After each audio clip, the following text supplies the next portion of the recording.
ትናንት በሰራሁት በጽናት ድራማ ላይ ናሆም ያደረገው ነገር ትክክል ነው። በጭራሽ የቤት ሰራተኛዋን ወደ ቤት መመለስ የለበትም። በጣም አስመሳይ፣ መጥፎ፣ ክፉ ሴት ናት።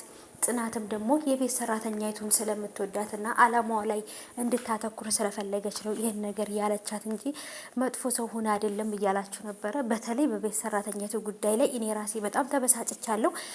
አሁንም ደግሞ ናሆማን ለማሳመን ብላ ያደረገችው ነገር አይታችኋል። በረኪና ጠጥታ ነበር ሁላ ለመሞት እያሰበች ያለችው። በረኪናውን አልጠጣችሁም። ሲጀመር አውቃ ነው ይህን ነገር ያደረገችው። የእውነትም ራሷን ለማጥፋት ፈልጋ እንጂ ምህሩን የሆነ ነገር ለማድረግ ፈልጋ እንዳልሆነ እንዳምኗት ስለፈለገች ነው።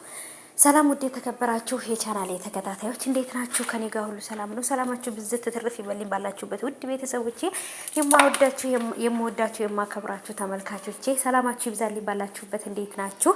ከኔ ጋር ሁሉ ሰላም ነው። ሰላማችሁ ብዝት ይበልልኝ። ዛሬም በድጋሚ በጽናት ድራማ መጥቻለሁ። ብዙ ኮሜንት ላይም ደግሞ አረ የዚችስ ደግሞ ከፋ ሰው ለማስመሰል ብሎ እንዴት በራሱ ጊዜ በራሱ ህይወት ላይ ይፈርዳል፣ እንደ በረኪና ተጠጣለች እያላችሁ በጣም ነበር ተገርማችሁ የነበረው እና የሰራተኛይቱ ለበቀል ነው እዛ ቦታ የገባችው፣ ለበቀል ነው እዛ ቦታ የመጣችው። ስለዚህ ለበቀሏን ለማሳካትና አላማዋን ለማሳካት ስትል ማሳመን ነበረባት። በቃ ናሆማ እኔ ጥፋተኛ ነኝ፣ እሷ ትክክለኛ ሰው ናት ብሎ እንዳስብ ነው እያደረገች ያለችውና ምን ያህል እርቀት እንደሄደች አስቡት ማለት ነው። ከመጀመሪያውም ተዘጋጅታበት ነው የመጣችው። በነገራችን ላይ የሆነ ነገር ከተፈጠረ እነሱን ለማሳመን አይታችሁ ከሆነ ባለፈው ክፍል የምታስታውሱ ከሆነ ቤተሰቦቼ ምንድን ነበር ያደረገችው?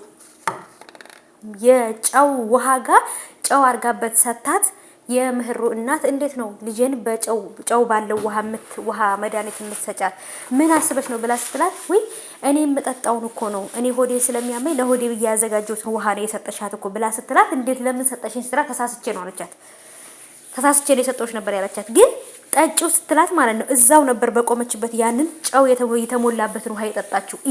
እየመረራት ነበር የዋጠችው። ምክንያቱም ለማሳመን ሰዎች እሷን እንዲያምኗት፣ እሷ በቃ ጥሩ ሰው ናት፣ እነሱ እሷን በመጠራጠሯ እንዲጸጸቱ ነው እያደረገች ያለችው። እና ይሄን ሁሉ ነገር የምታደርገው ለምንድን ነው? ያን አላማዋን ለማሳካት ስትል የሰዎችን እምነት ለማግኘት ነው። እና ከባድ ነው እንግዲህ ምህሩን ፈጣሪ ይጠብቃት ነው። ሌላ ምንም ልላችሁ አልችልም፣ እውነቱ ለመናገር ማለት ነውና ምህሩ በጣም መልካም ናት። በቃ እኔ እንጃ እውነት ለመናገር ምህሩ የሰው ሀዘን የሚያሳዝናት እውነት ለመናገር በጣም የዋህ ልጅ ናትና እውነት የዋህ አምላክ ደግሞ እሷንም ይጠብቃት ነው የምለው ምህሩዬ ማለት ነው። እና ከባድ ነው በጣም ከምላችሁ በላይ። እና ውዶቼ ጽናትም ደግሞ ሰራተኛቱን የምትቆጣት ለራሷ አስባ ነው እያላችሁ ነው። አዎ ለራሷ አስባ ነው። አንዳንድ ግን ደግሞ እንዴት ይሄን ያህል መኮሳተር የለባትም የሚልም ኮመንት አይቻለሁ። ለምንድን ነው በጥፊ የመታቻት? ለምን ማለት እሷን በፊት ሰራተኛ ነበረች፣ አሁን የቤት እመቤት ሆና ምናምን በቃ አሁን ደግሞ እሷን ሰራተኛ ታሰቃያለች እንዴ የሚል ኮሜንት አይቻለሁና ጽናት አላማዋ ላይ ስላልደረሰች ተምራ የምትፈልገውን ስላላደረገች እሷም ደግሞ የቤት ሰራተኛዋ ተምራ አላማዋን አሳክታ እህቷን ለማስደሰት እንድታደርግ እህቷን እንድታስደስታት ነው የሚጥሩላትና ጽናትም ሆነች ኪራ ማለት ነውና ጽናትና ኪራ በነገራችን ላይ እንደ ሰራተኛ ሳይሆን እንደ እህት ነው ቤት ውስጥ የሚያዩት። ጽናት እንደውም የሷን ስራ ትሰራላታለች፣ ቤት ታጸዳለች፣ ሁላ ምግብ ሁሉ ጽናት ትሰራለች፣ እቃ ሁሉ ታጥባለች ጽናት ማለት ነው። ጽናት ማንነቷን መትረሳ ሰው አይደለችምና ግን ከባድ ነው። ህይወት አይቀየርም ማለት አይደለም። ዛሬ ሰራተኛ ሆነን ዛሬ የሰው ቤት ሰራተኛ ነን፣ ነገ ደግሞ እኛ የቤት እመቤት ሆነን ሰራተኛ ልንቀጥር እንችላለን እና ስለዚህ እኔ ሰራተኛን ተቆጣሁ ማለት የነበርኩበትን ማንነቴን እረሳው ማለት አይደለም። እና አስተሳሰባችሁን ቀይሩ ልላችሁ ፈልጌ ነው። አንዳንድ ኮሜንት ላይ እሷም ከቤት ሰራተኛ ተነስታ ዛሬ እዚህ ላይ ደርሳ ምናምን እያላችሁ አይቻለሁ ኮሜንት ላይ ማለት ነው። እና ያው እንግዲህ የተረዳችሁበት መልክ የተለያየ ሊሆን ይችላል።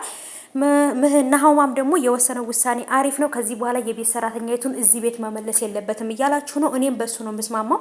እዚህ ቤት የቤት ሰራተኛው ተመልሳ ከመጣች ምህሩ በጣም ትልቅ አደጋ ላይ ናት፣ ቤተሰቦች ማለት ነው በጣም ምክንያቱም ልጅቷ በጣም ጨካኝ ናት። ወስናበት ነው የመጣው፣ ትገላታለች።